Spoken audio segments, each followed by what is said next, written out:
최근에 한 학폭 피해자분이 학폭 관련 법을 개정해달라는 내용으로 국민청원을 올렸고 5만 명의 동의를 받았습니다. 청원 내용을 자세히 살펴보면 학폭 범죄에 대한 공소시효를 없애달라는 것과 학폭 피해자가 나중에 피해 사실을 알리는 경우에는 명예훼손죄 성립이 되지 않도록 해달라는 겁니다. 학폭 범죄와 공소시효, 명예훼손죄는 무슨 관련이 있길래 이런 내용의 청원이 올라왔고 많은 분들의 동의를 받은 걸까요? 우리나라에서 가장 강력한 범죄자에 대한 처벌은 사형인데요. 사형에 해당하는 범죄를 저지르더라도 공소시효는 25년입니다. 다만 사람을 살해한 범죄에 한해서는 2015년 공소시효가 폐지되었습니다. 뒤에 조금 더 이야기하도록 하고요. 이것보다 경한 범죄를 저지르는 경우에는 공소시효가 더 짧아지고요. 학폭 범죄의 유형을 생각해 봤을 때 보통 공소시효가 7년 이하입니다. 학교를 졸업하고 성인이 되고 난 이후에도 지속적인 트라우마에 시달리던 피해자가 가해자들을 고소할 때쯤이면 공소시효가 만료되는 경우가 발생하기도 합니다. 학폭의 피해자가 학생이니까 당시의 학폭 사실을 적극적으로 신고하거나 주위에 알리는 것이 쉽지 않습니다. 예를 들어 중학교 내내 같은 학년의 학생들로부터 지속적인 괴롭힘을 당한 피해자가 있다고 가정해 봅시다.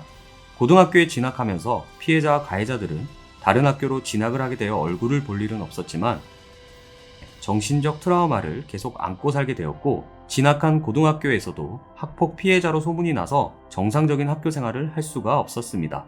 그리고 피해자는 29살이 되어서야 이 사실을 알리고 가해자들을 고소했다고 생각해 봅시다. 피해자는 3년 동안의 괴롭힘이 아닌 그 이후에도 지속적인 피해를 받고 살아왔지만 가해자들이 가해 행위를 종료한 시점은 중학교 3학년 16살로 이미 공소시효가 만료되어 가해자를 처벌할 수 없게 됩니다. 학폭 피해자가 겪을 수 있는 또 다른 문제가 있는데요. 학폭 피해자가 가해자들의 행위를 폭로하거나 학폭 사실을 유튜브나 SNS 등 불특정 다수가 볼 수 있는 곳에 올리는 경우 현행법상 명예훼손죄로 처벌을 받을 수 있다는 점입니다. 명예훼손죄는 크게 두 가지 유형으로 나눌 수 있는데요. 없는 사실을 지어내 허위 사실을 적시하는 행위가 있고요. 진짜 사실을 적시하는 경우가 있습니다. 둘 다 처벌 대상입니다. 그러니까 앞서 예를 든 상황에서 피해자가 내가 박땡땡, 이땡땡 등에게 중학교 시절 이런 학폭을 당했고 그 이후 지속적인 트라우마를 겪고 있지만 가해자들은 이런저런 직장에서 버젓이 잘 살아가고 있다 라는 사실을 유튜브나 SNS 등에 알렸다고 생각해 봅시다. 피해자 입장에서는 진짜 있었던 피해 사실을 그대로 알렸을 뿐이지만 사실 적시 명예훼손죄로 처벌을 받을 수 있다는 것이죠. 물론 무조건 명예훼손죄로 처벌을 받는 것은 아닙니다. 그러나 처벌의 가능성이 있으므로 이 사실을 안 가해자들이 피해자를 고소하게라도 한다면 가해자는 공소시효가 만료되어 학폭행위로 처벌을 받지 않게 되고 학폭의 피해자가 명예훼손죄로 처벌을 받게 되는 상황이 발생할 수도 있다는 것이죠. 명예훼손죄는 공익적 목적이 인정되거나 명예훼손을 당한 측에서 처벌을 원하지 않는 의사를 내비치는 경우 처벌할 수 없도록 규정이 되어 있는데요. 잘못하다가는 학폭의 피해자가 가해자에게 합의를 요청하거나 선처를 구해야 하는 아주 아이러니한 상황이 올 수도 있습니다. 공소시효 제도는 국민들의 공분을 사게 한 사건이나 시대의 요구에 따라 바뀌기도 합니다. 2007년 DNA 감정기술 등 과학수사의 발달로 오랜 기간이 경과한 증거도 증거 수집이 가능해졌고 강력범죄에 대한 범죄 예방의 필요성에 따라 형사소송법 개정을 통해 기존의 공소시효를 연장한 바 있고요. 2015년 사람을 살해한 범죄로 사형에 해당하는 범죄는 공소시효를 폐지시키는 개정이 있었습니다.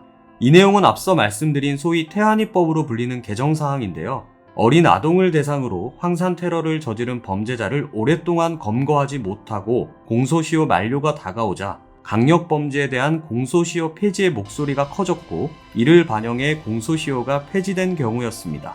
명예훼손죄 역시 모든 상황에 똑같이 적용되는 것이 아니라 케이스에 따라 유연한 면모를 보이는데요. 예를 들어 언론사나 출판사가 공공적이거나 사회적인 이슈를 보도할 때에는 언론과 출판의 자유를 넓게 보장해 주어서 명예훼손죄가 쉽게 성립하지 않습니다.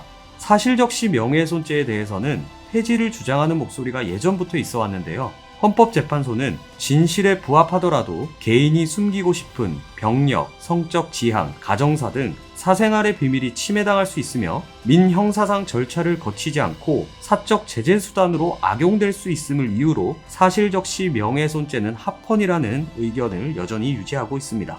학폭 범죄에 있어서 공소시효의 폐지와 명예훼손죄 처벌 문제는 학폭 범죄의 특성상 우리가 생각해봐야 할 점인 것은 분명한 것 같고요. 결국 장기적으로는 국민들의 정서와 요구에 맞게 관련법이 개정되는 방향으로 흘러갈 것 같습니다. 여러분들은 어떻게 생각하시나요? 오늘은 여기까지 하겠습니다.